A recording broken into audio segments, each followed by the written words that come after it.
Welcome back, everybody. Tonight, we're starting in a place that almost never really drives the national conversation, but suddenly matters a lot for the control of the U.S. Senate, Maine. On Tuesday, Democrat voters handed their Senate nominations to Graham Plattner, 41-year-old oyster farmer, Marine veteran, and harbor master who had zero prior elected experience whatsoever, and they set him up for a November showdown with Susan Collins, who's been in the Senate since the late 1990s. Plattner honestly didn't just squeak this out. He crushed a field that still technically included sitting Democrat Governor Janet Mills and party insider David Costello, even after Mills suspended her campaign rather than, eat a very public primary loss.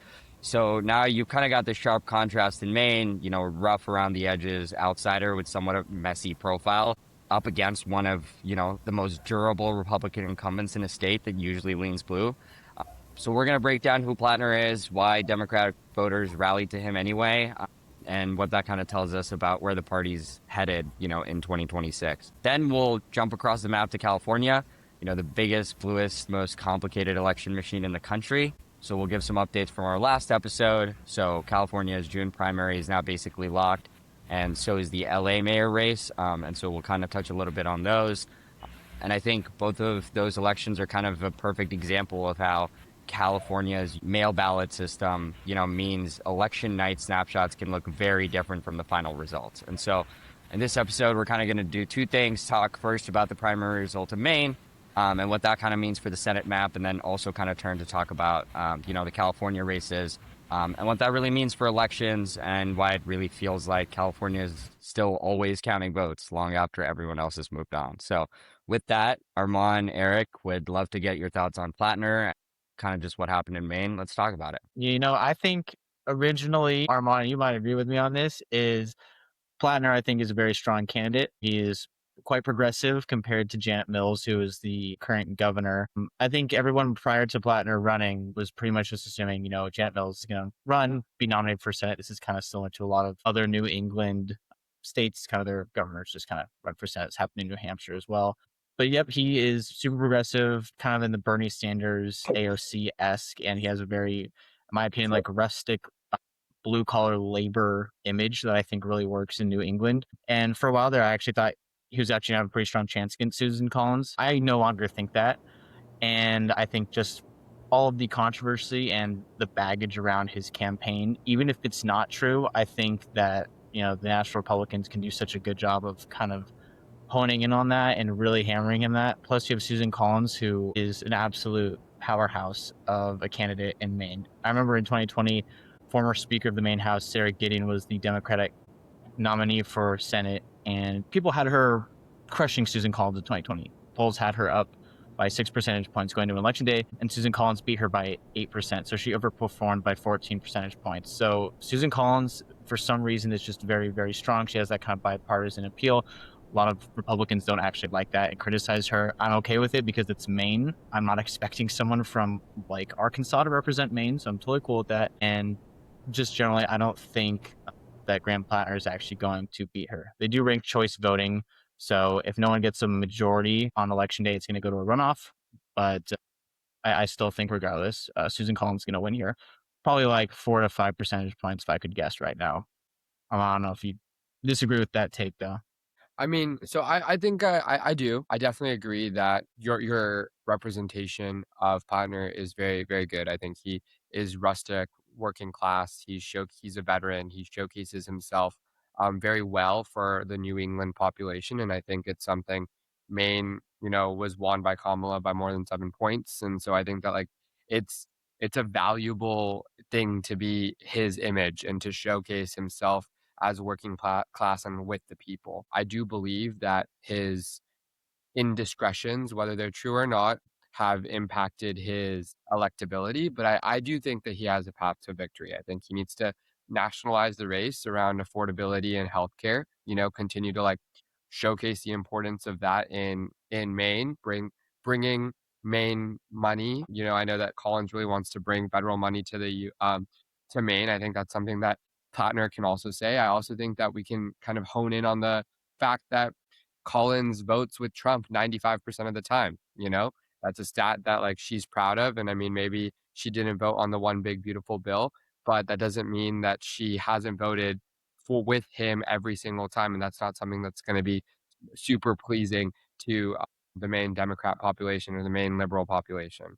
I also think that the character attacks, though valid, can be potentially fought by, leaning in on his veteran identity and showcasing that they're attacking him maybe because he scares the billionaire class. I think that's something that will definitely help make him, more of a valuable candidate. I also think that given the midterm environment, generally being against the primary, like against the president's party, right? You're normally going to see more liberal turnout in a midterm with a presidential candidate that is from the GOP. That'll probably go to his advantage. So I think that there are some structural things that he can change about his campaign and the way that he frames himself to really push him forward. And fundamentally, it's not like he was doing a poor job of, branding himself. It's just that he does have a few things that have come to light that he needs to fight, and he has the time to do so. The other Yeah. thing, lastly, sorry, is that he's No. also younger. So there's like a generational gap there too. And people are looking for the younger, newer blood compared to Collins, who is significantly older. Yeah, I mean, I can kind of see how if you're a Democrat, you talk yourself into voting for Plattner, right? Like, he's kind of pushing a lot of the economic justice fantasy that a lot of mainstream Democrats flirt with, and he's naming billionaires and corporate money as the problem, right? He's not just talking about the middle class, and so I think the thing that's kind of interesting to me and honestly kind of insane is that the Democratic nominee here is, in this country right now, is a guy who used to have a Nazi style tattoo on his chest and is now telling voters he, just didn't know what it meant. I think it's just He did crazy know. coming from, yeah, of course you did. It's just crazy coming from the same political party that spent weeks arguing over whether Elon Musk's awkward arm wave was secretly a Nazi salute, zooming in on screenshots and symbolism and all that. But, when it's like an actual Nazi adjacent symbol on a Democrat's body, it's suddenly all about nuance and context. So, I just think, Democrats have really built this brand for years on being like the adults in the room. Let's reject toxic, hyper online masculinity. But, he has a lot of those baggage. And it seems like in Maine, primary voters kind of looked at all that and said, you know what, that's our guy. He's anti-establishment and most importantly, he's anti-Trump. And so they kind of, looked away from that. And I think Armand, you said in an earlier episode, when the GOP goes lower, the Democrats go smarter. But this race kind of looks like, we're going to go even lower to win. So I think it just shows you how fast moral and values can kind of get traded once both sides decide it's all about the scoreboard here. First Yeah, of can all, I we? didn't say that. It's a quote from Michelle Obama. I want to cite my sources properly. Michelle Obama says that. Got it. But we can talk about this a little bit more detailed, if No, you'd let's talk. like. Let's talk about it. I think I we should. never said, first of all, I never said that context doesn't matter. I never said that there's extra nuance here. I didn't say that at all. I think that very clearly if I was choosing this, I would not put him in a situation. I would not put him as my candidate, but we are here where Well, we are would today. you have voted for We, Janet Mills? I mean, she suspended her campaign though, right? She didn't have enough yeah, money. So like even Yeah, if but even if you nominated her, though, I'm totally believe she would resume her campaign. I mean she did get 20% of the vote, she wasn't even running. So that's yeah, like, you know. listen, I think fundamentally, when you're looking at two candidates and you're looking at the way that our democracy works and the way that our government works, we know that tend to vote across the party or along the party line. And that's just fundamentally, like, even in like when we're passing bills and stuff like that, that's how people are voting. And so when you're looking at two candidates and you see a Republican and you see a Democrat and you understand what their values are and they're providing explanations for why they had a Nazi adjacent tattoo or whatever their qualms are, though you might not agree with them fully, there's some concessions that have to be made. And I think that can be said And about we're other okay with things. that. We're okay with making those concessions right there. I'm So like thankfully you're not saying in this election I'm you thankfully not having to vote for him. I'm thankfully not having to vote for him. And I'm thankfully not having in that position. But I also know that the people of Maine have a very different outlook on moral like on what is okay, what is not okay, than I personally do, or than Californians do that are significantly more liberal, right? I don't think this would Fair. fly in California as easily as it's flying in Maine. And you're looking at a significantly different type of population of individual. And that's why I think his veteran identity is going to help him succeed if he chooses to. So I think there's a vastly different situation. It's vastly different what's going on in Maine. And I think that we also have to just understand what the outcome of this is. This is an election that is incredibly important to the Democrats because it's one of the non-negotiable seats that we have to win in order for us to turn the Senate. So we have to win this no matter what. And because of that, we're using what we have to work with to make the best of it. If we could flip the election and pull a Joe Biden swap, we would do it. But clearly that didn't work last time. Why would we try to do that again? It's about, Yeah. and it's not like the candidate is not good. He has a lot in him, and the people of Maine support him. It's just that he has a few flaws that He just could be a also. Nazi. Like, yeah. Well, I No, think no, we no. should First of all, you can't say that, right? I like, It just because a Nazi adjacent tattoo. yeah, he yeah, just he could be Nazi had, adjacent. He could I mean, I had, don't know be about that. you, but I don't put had. tattoos on my body that I don't normally support. Why would I guess? Why would I I do don't that? have any tattoos on my body, so I don't disagree with you. It's just, Okay. again, people can make mistakes in the past and people can learn from them. And if he's been open about it and he can learn from them and he knows that there's something wrong, I mean, we've all made mistakes. I think all of us have done things that are problematic, and it's about learning from those mistakes and not allowing that to be the reason why you're outed from something or the other.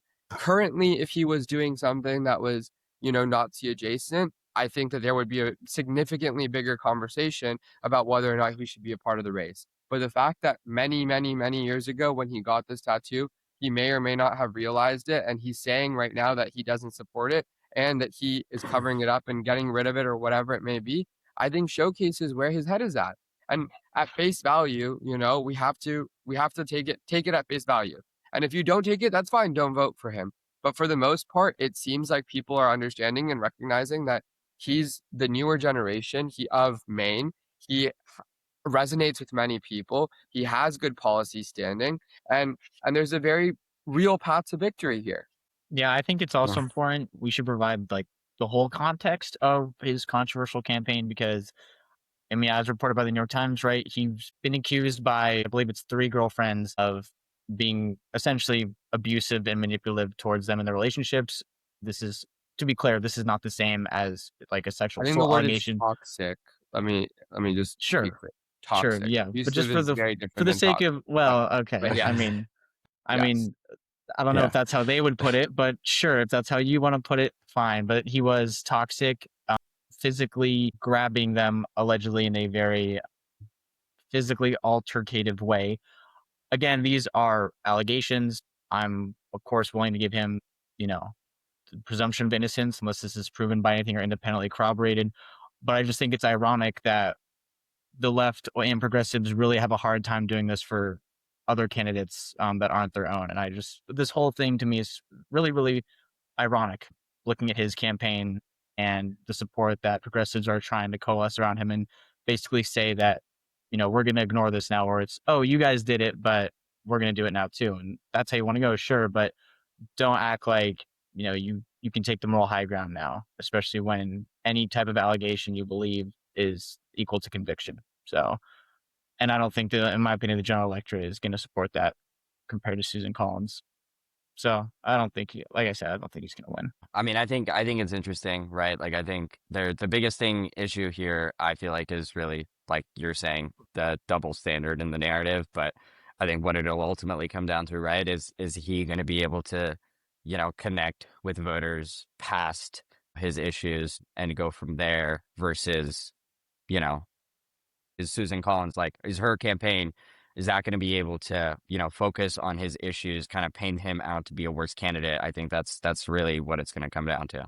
Yeah, I think his policies, if you believe in that, are pretty good motivators. Like if you have a Yeah. strong progressive policy, I think that can really overcome a lot of negative things personally Mhm. that you might have attached to. If he was kind of just like a run of the mill, normal establishment Democrat, I think this would pretty much be done and over. But honestly, if you can really, really speak to the voters on issues that they really, really are resonating with, you shouldn't underestimate him. So that being said, though, I don't know if that's going to be enough given the other factors at play here. And he's doing a ton of, like, a lot of his policies are economics focused, right? And that's like all voters care about in this election is affordability. And so I think, if he is able to connect with voters on that, we might see him in, in Congress in November. But I guess we'll wait to see how that happens.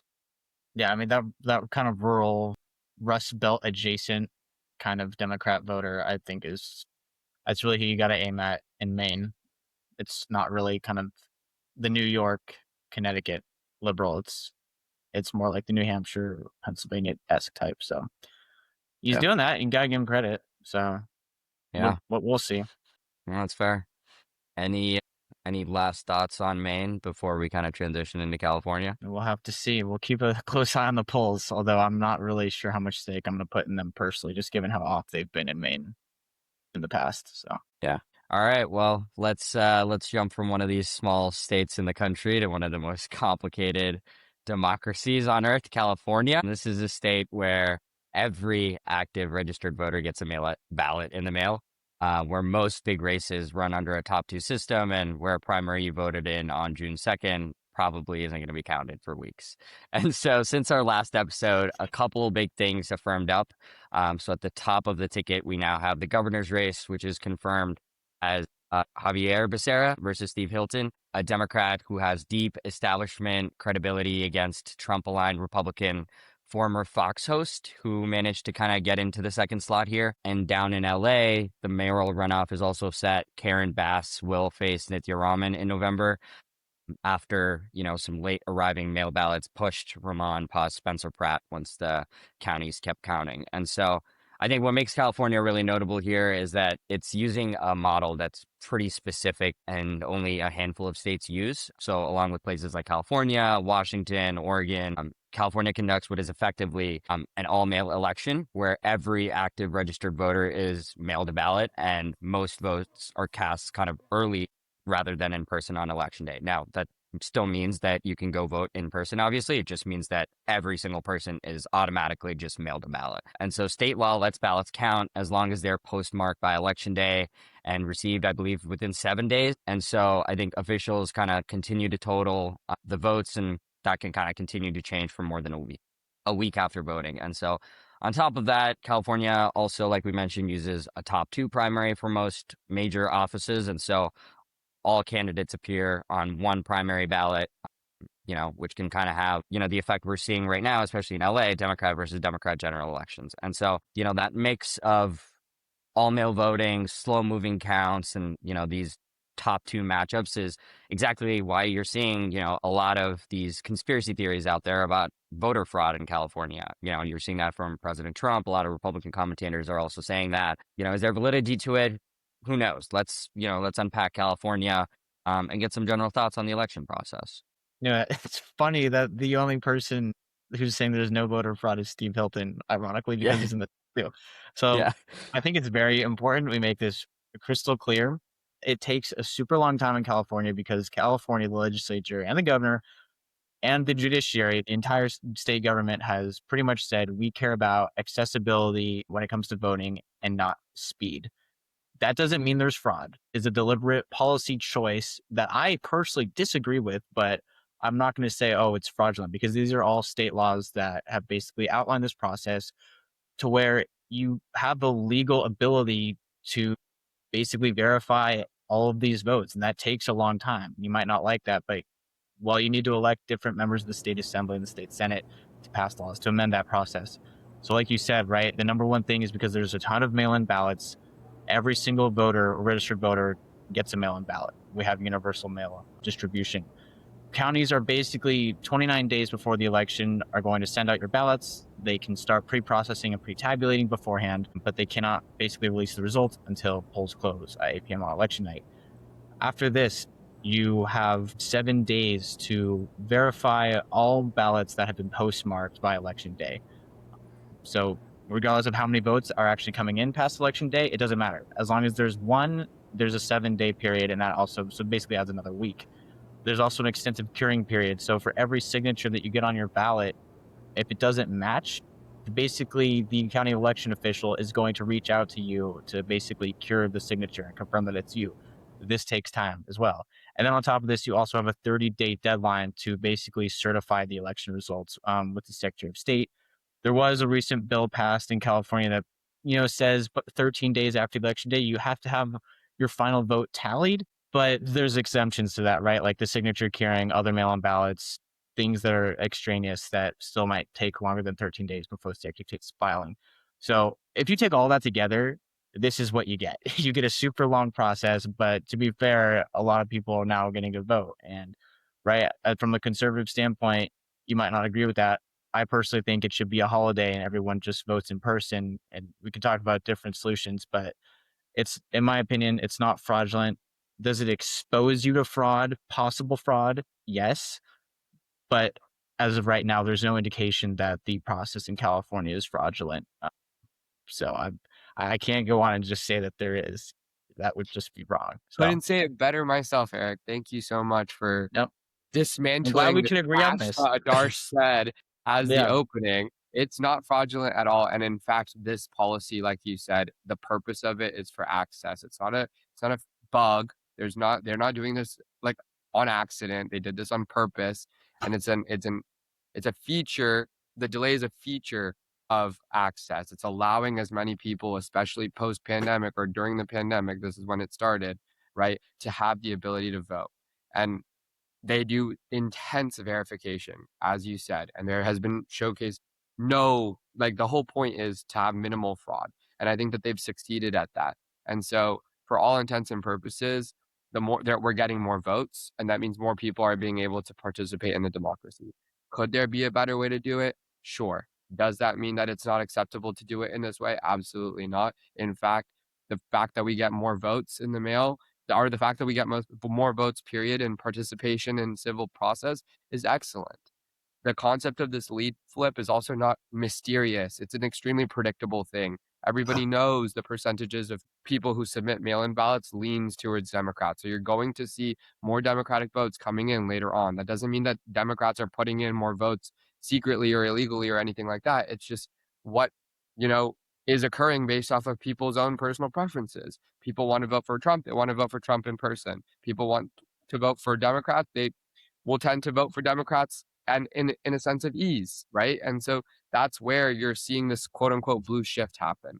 So I think, and officials have made this super clear. This is not the first election that this has happened. It's something that it has been happening for the past few elections. And so everybody is very aware that the election night results don't necessarily mean they're going to be the final results. They'll give you good indication, and polling and whatnot has done a very good job of showcasing where people are at. But fundamentally, this process is working. It just sucks for the people who, I mean, I don't even know who it sucks for. It could be faster, but it's more equitable and accessible, and it's working for California, and we're getting more people to cast their ballots.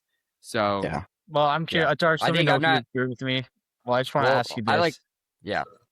I'm just because I think if we keep saying as a party, right, there's fraud, there's fraud, there's fraud. If we actually want to change the law, which would make it more efficient and, speed up the process, calling it fraud over and over again without actually taking a look at the actual policies and the laws that we could amend in the state, I think is problematic. Right. My goal is to Yeah. make it faster and more efficient. So we can't just keep saying it's fraud over and over again and not pointing to any specific statute. Well, Just throwing that term around, I think undermines our goal of making it faster. 100%. 100%. And I mean, I agree with that, right? Like I'm then not why are you saying doing it? every race is rigged, right? But I'm not saying that at all. But if you want proof that the California system can be gamed, you don't have to like invent anything. Just look at Lodi. There's this random city councilman. His name is Shakir Khan. He was charged with 14 felonies that were tied to fraudulent registration and mail-in ballots in a race that he won by 282 votes. 282 votes. Investigators literally found stacks of ballots and registration forms in his house. What does that tell you? I think that tells you two things here. Clearly, first, the mechanics of mass mail voting can be exploited by a relatively low-level player like this.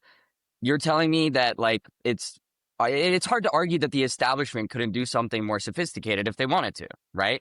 And then now let's layer this on top of Gavin Newsom, right? I think he was joking about Democrats having this break the glass backup plan if Republicans ever get close in California primaries. And you start to see why a lot of people don't buy that, right? Like it's like you've got like Democrats always talk about rhetoric, right? Like where's the rhetoric here, right? Like where's the check? Nobody's checking him on that. And so I don't think I'm saying that every election is stolen for. I'm just saying it's clearly very possible to cheat under these rules. And the only people who benefit from this, right? Are the people who are, benefiting from the current setup. They're the ones who are also saying, yeah, there's nothing to see here. It's all fine. They're fine with the status quo because they're the ones who actually benefit from it. And so I think I'm not saying every election there's fraud, but there's a lot of room for growth here. It does expose you to more fraud. Yes, Yes. I'll agree Clearly, with you as we there. see in Lodi, Like, as we saw in yeah. Lodi. But I'm surprised you didn't mention the other guy who's the only other guy that has showcased a little bit of fraud in California. But that's the point I'm trying to make, Adarsh. Like California has done such a good job of monitoring this and catching these people. And that's why it's taking time. There's a reason why when they find a signature that doesn't match, they go identify the person and see, hey, did you actually vote for that person? Are you going to submit your vote? There is less than a fraction of a percent of people. Dude, have you even seen videos of the people who are working in these booths? Like they look like they're blind. They look like they can't see these signatures. Like they objectively. And you're also talking about these are volunteers, right? Like on the ground, you don't need to show ID either. Yeah, it's a ton of temporary workers that are hired a couple times a year, right? They're often very limited training, a lot of pressure to churn through stacks. It's honestly not that different from what we have criticized with ICE, where the mission is serious, right? But the hiring and standards are not matching the stakes here.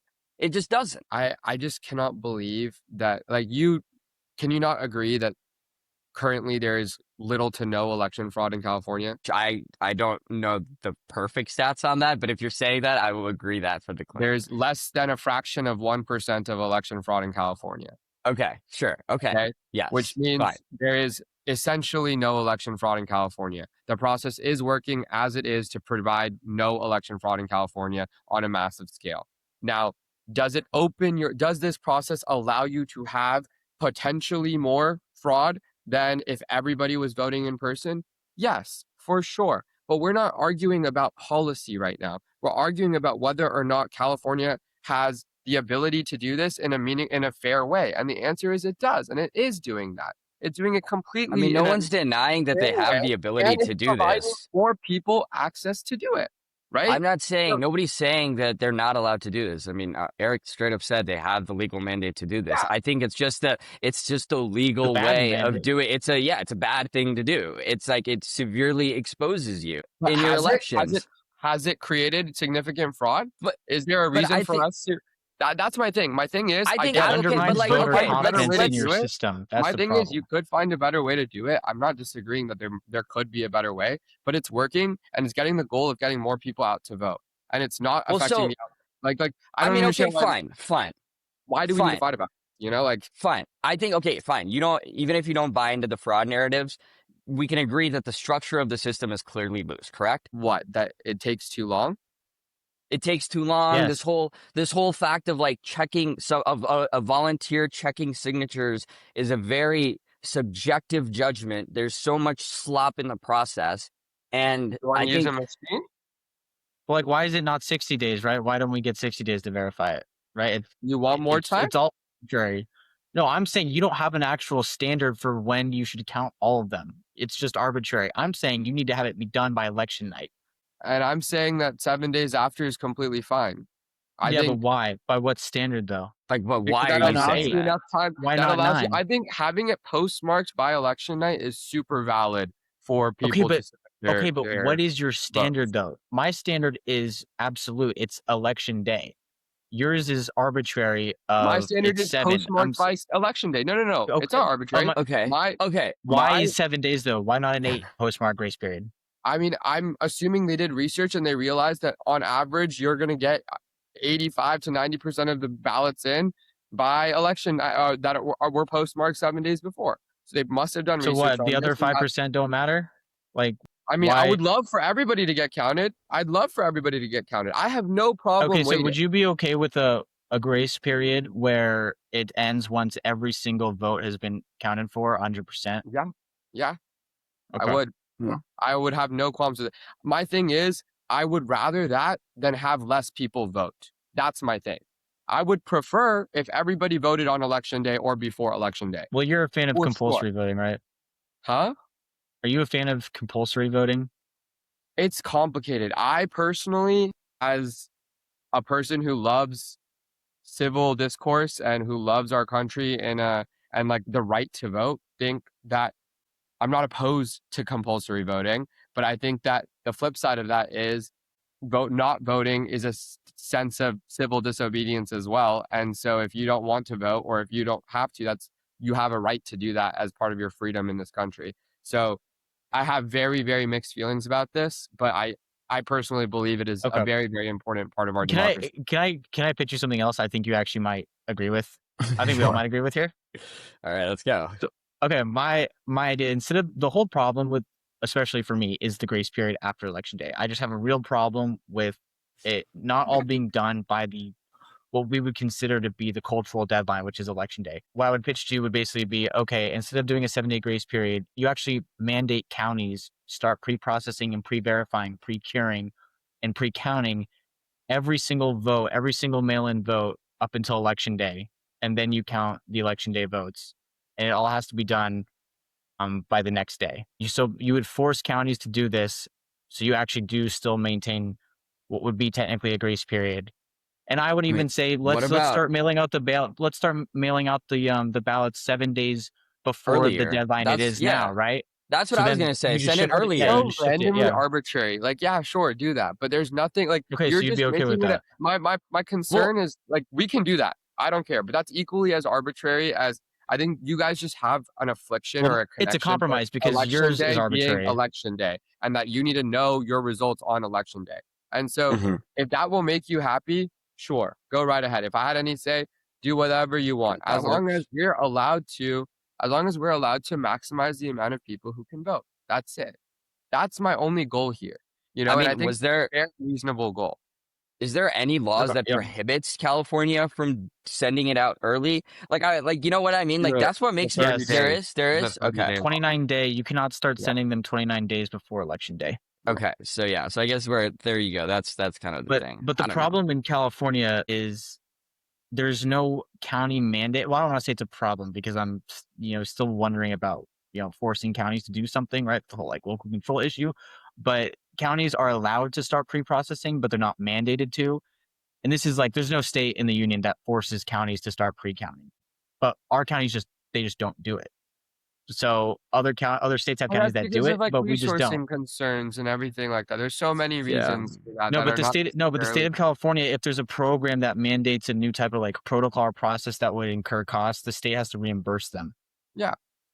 So, I mean, listen, if you want to mandate people to start pre-counting, for sure. I more than anyone would love to have an answer on election night. That would be fun. But like election night is not doesn't that's we've decided we're creating this phenomenon that election night decides when the election what the answer to the election is, rather than election night is the day you vote.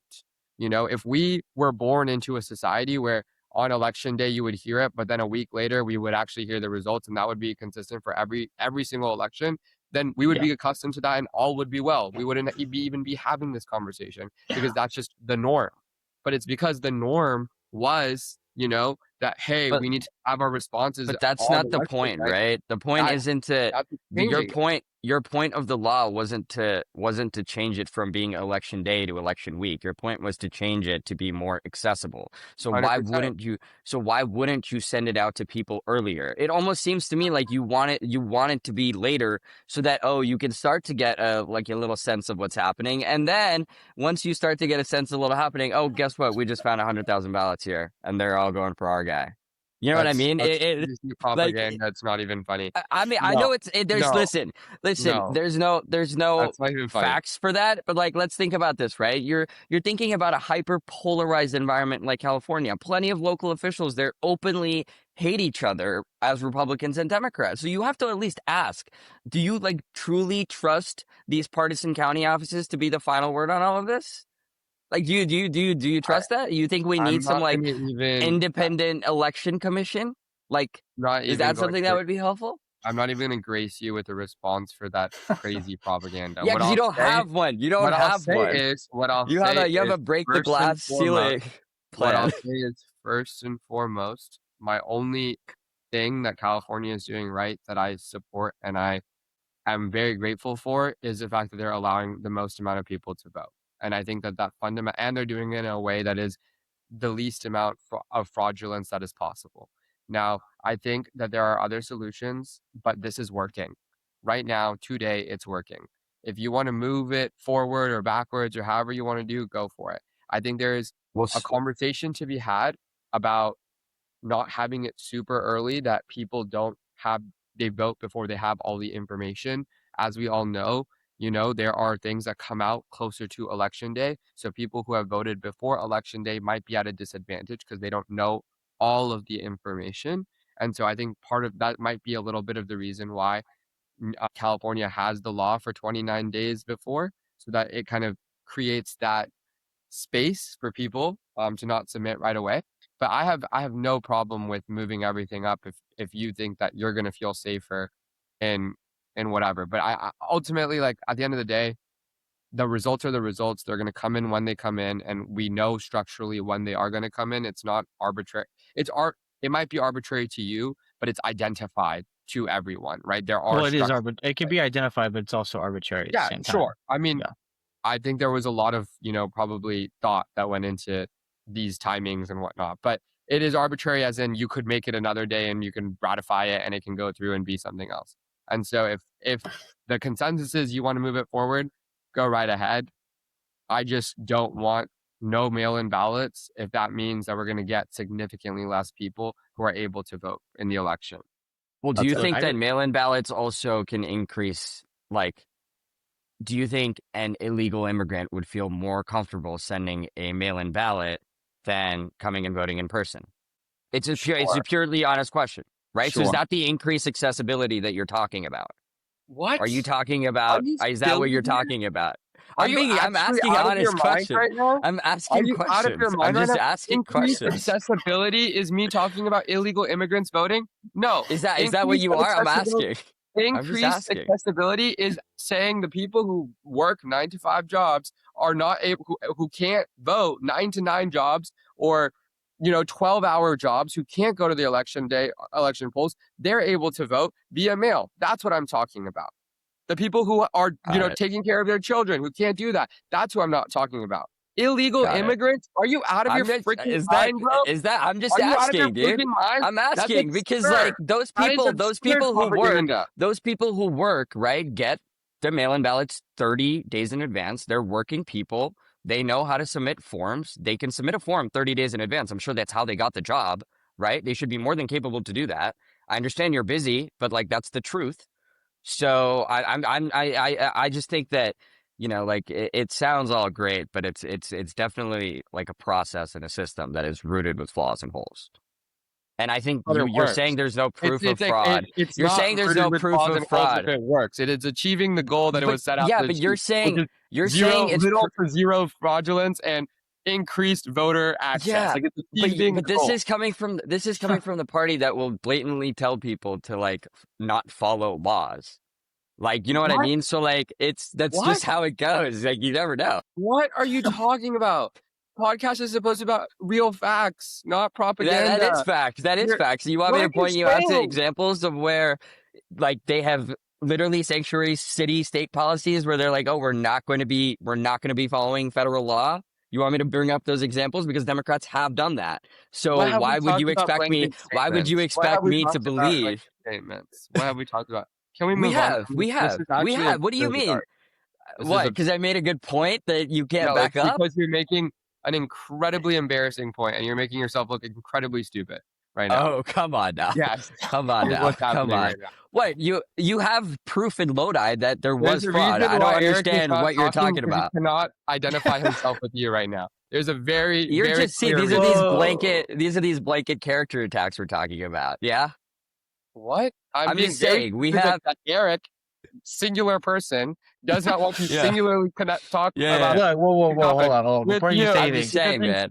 all I'm gonna There's say literally is proof. There's literally it proof there has been exposes your fraud in system to more California. fraud. Did I It say there exposes your hasn't been? system. Have Yeah. I one time said there hasn't been? So then it doesn't No. clearly work all the time. It doesn't It clearly works work. It's a Less process. than It's a it process works that is flawed.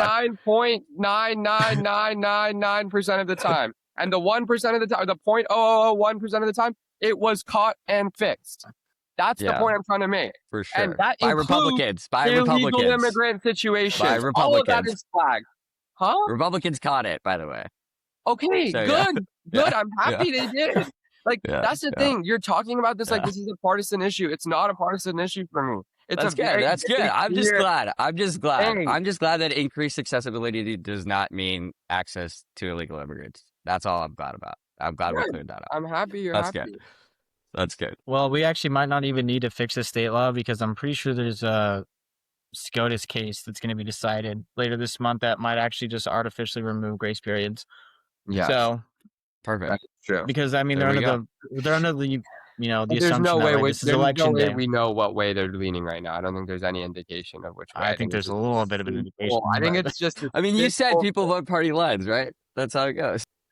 Okay, so you're Look, admitting. I mean, honestly, like for California, it's just if we want to make incremental change because there's just such a massive Dem majority in the state legislature, incremental change I think is where you have to start. And so if we can just get rid of this grace period and just shift the mail-in ballot deadline 7 days earlier, fine. As long as just everything's done by election day, I think that's just a really great start because people like that, right? So yeah, I think it's also like we said last time too. It just makes everything uniform across like all the states, and that also helps from like a federal election standpoint. So yeah, I think there's definitely positives to that as well. yeah, we'll compromise Whatever you guys on some of want. these. Whatever you guys want. All right. Well, looks like we had a pretty lively discussion today. Hope you guys enjoyed the updates on Maine and California. We'll see you guys in the next one.